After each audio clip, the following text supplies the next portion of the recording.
नमस्कार। हमारे रामायण प्रेमियों के लिए आइए अब हम आपको फिर से लिए चलते हैं नए दोहे एवं चौपाई के साथ।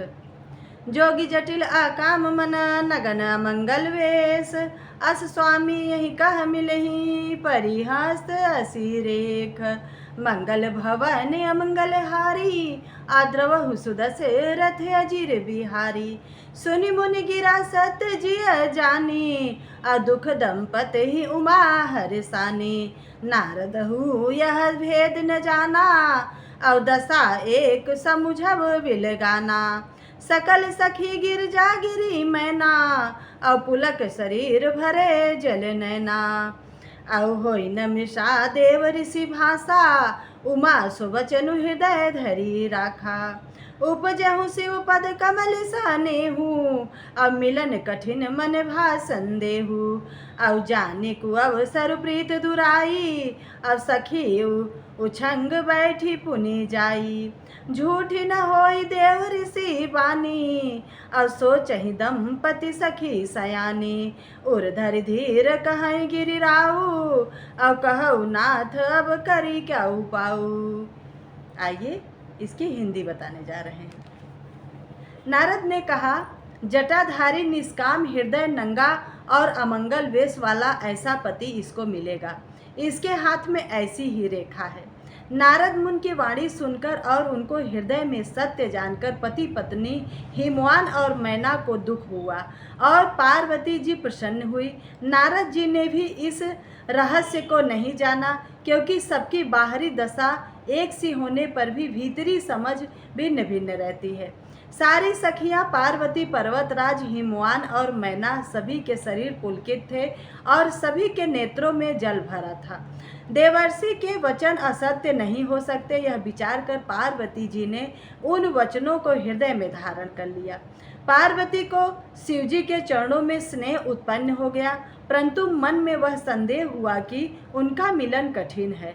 अवसर ठीक न जानकर उमा ने अपने मन में प्रेम को छिपा लिया और फिर वे सखी की गोद में जाकर बैठ गई। देवर्षि की वाणी झूठ न होगी, यह विचार कर हिमवान, मैना और सारी चतुर सखियां चिंता करने लगी। फिर हृदय में धीरज धरकर पर्वतराज ने कहा, हे नाथ, कहिए अब क्या उपाय किया जाए। आइए फिर दोहे एवं चौपाई के साथ चलते हैं। कही मुनि से हिमवंत सुनु, जो विधि लिखा लीलार। देव दनुज नर नाग मुनि, को न मेट निहार। अमंगल भवन अमंगल हारी, आद्रवहु सुदशरथ अजीर बिहारी। अब तदपि एक मैं कहूँ पाई, होई करे जो दयु सहाई। अब जस वर मैं वरनेउ तुम पाई, अब मिलहि उमहि तस संशय नाही। जय जय वर के दोष बखाने, तय सब शिव पहि में अनुमाने। जो विवाह शंकर सन होई, अब दोषहु गुण सम कह सब कोउ। अब जो असी सेज शयन हरि करही, अब बुध कछु तीन्ह कर दो सुन धरही। अब भानु कृपानु सर्व रस खाही, अब तिन कह मंद कहत को नाही।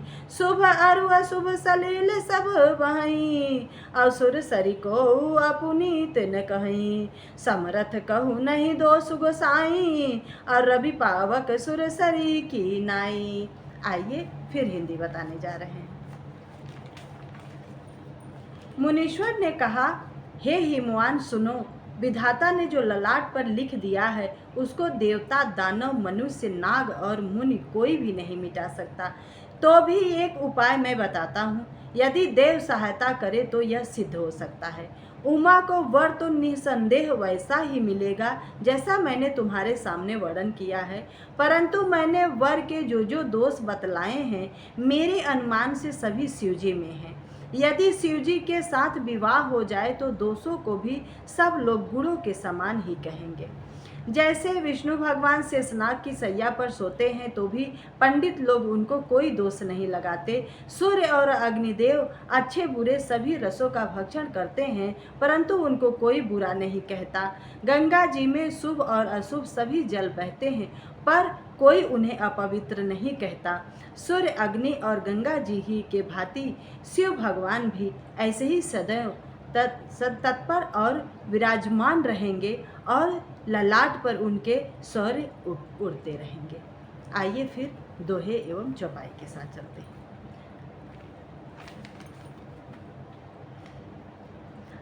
जो अस हिस्सा करहि नर जड़ विवेक अभिमान, परहि कलप भरि नरक महु जीव की से समान। मंगल भवन अमंगल हारी, आद्रवहु सुदशरथ अजिर बिहारी। सुरसर जल कृत बरनू न जाना, औ कबहुन संत करहि तेहि पाना। सुरसर मिलै सो पावन जैसे, अब इस अनिसहि अंतर तैसे। और शंभु सहज समरथ भगवाना, यही विवाह सब विधि कल्याणा। दूराराध्य पै आई महेशु, आशुतोष पुन किए कलेशु। और जो तप करे कुमारी तुम्हारी, अभावी मेटी सकहि त्रिपुरारी। और जदपि वर अनेक जग माही, और यही कह शिव तजि दूसर नाही। वरदायक प्रण तारती भंजन, और कृपा सिंधु सेवक मन रंजन। इच्छित फल विनु शिव और राधे, और लहियन कोटि जोग जप साधे। आइए फिर हिंदी बताने जा रहे हैं। यदि मूर्ख मनुष्य ज्ञान के अभिमान से इस प्रकार होड़ करते हैं तो वे कल्प भर के लिए नरक में पड़ते हैं।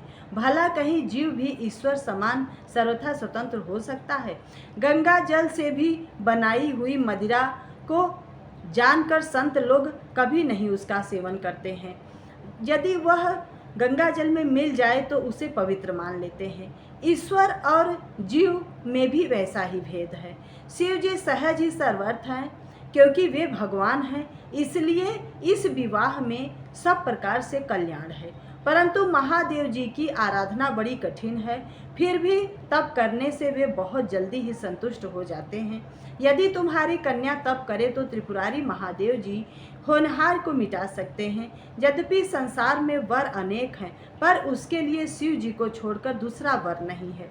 शिव जी वर देने वाले, शरणोगतों के दुखों का नाश करने वाले, कृपा के समुद्र और सेवकों के मन को प्रसन्न करने वाले हैं। शिव जी की आराधना किए बिना करोड़ों योग जप तप कभी भी फलित नहीं होते और उनको मन वांछित फल नहीं मिलते। आइए फिर दोहे एवं चौपाई के साथ चलते हैं।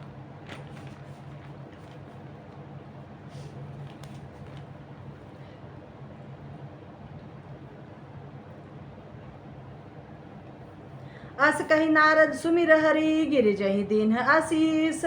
होई यह कल्याण अब संशय तजहूँ गिरीश। मंगल भवन अमंगल हारी, आद्रवहु सुदशरथ अजिर बिहारी। अब कही अस ब्रह्मा भवन मुनि गयहूँ, अगिल चरित सुनहूँ जस भयहूँ। अपति ही एकांत पाई कह मैना, नाथ न मैं समुझे मुनि वैना। जो वर घर कुल होई अनुपा, औ करिय विवाह सुता अनुरूपा। नत कन्या वर रहूं कुंवारी, अब कंत उमा मम प्राण पियारी। जो न मिलहि वर गिरजहि जोगु, औ गिरजड़ सहज कहिय सब लोगु। अब सोई विचार पति करे विवाहु, औ जहि न बहोरी होई उरदाहू। अस कही परिचरण धरी सीसा, अब बोले सहित स्नेह गिरीसा। अवर पावक प्रगटे शशि माही, नारद वचनु अन्यथा नाही। आइए फिर हिंदी के साथ चलते हैं। ऐसा कहकर भगवान का स्मरण करके नारद जी ने पार्वती जी को आशीर्वाद दिया और कहा, हे पर्वतराज, तुम संदेह को त्याग दो, अब भगवान कल्याण ही करेंगे। ऐसा कहकर नारद मुनि ब्रह्मलोक को चले गए। अब आगे जो चरित्र हुआ उसे सुनो। पति को एकांत में पाकर मैना ने कहा, हे नाथ, मैंने मुनि के वचनों का अर्थ नहीं समझा। जो हमारी कन्या के अनुकूल वर और घर हो उसे उत्तम समझ के ही विवाह करिएगा, नहीं तो लड़की चाहे मेरी कुंवारी ही रहे। मैं अयोग्य वर के साथ विवाह नहीं करना चाहती, क्योंकि हे स्वामी, पार्वती मुझको प्राणों से भी ज़्यादा प्यारी है। यदि पार्वती के योग्य वर न मिला तो सब लोग कहेंगे कि पर्वत स्वभाव से ही जड़ मूर्ख होते हैं। हे स्वामी, इस बातों को ही विचार में रखकर विवाह कीजिएगा, जिसमें फिर पीछे हृदय में संताप ना हो। इस प्रकार कहकर मैना पति के चरणों पे अपना मस्तक रखकर गिर पड़ी। तब हिमवान ने प्रेम से कहा, चाहे चंद्रमा में अग्नि प्रकट हो जाए, पर नारद जी की बातें झूठी नहीं हो सकती। नमस्कार। हमारा ये रामायण का चौपाई या दोहा आपको कैसा लगा, प्लीज़ हमें कमेंट में ज़रूर बताइएगा। नमस्कार।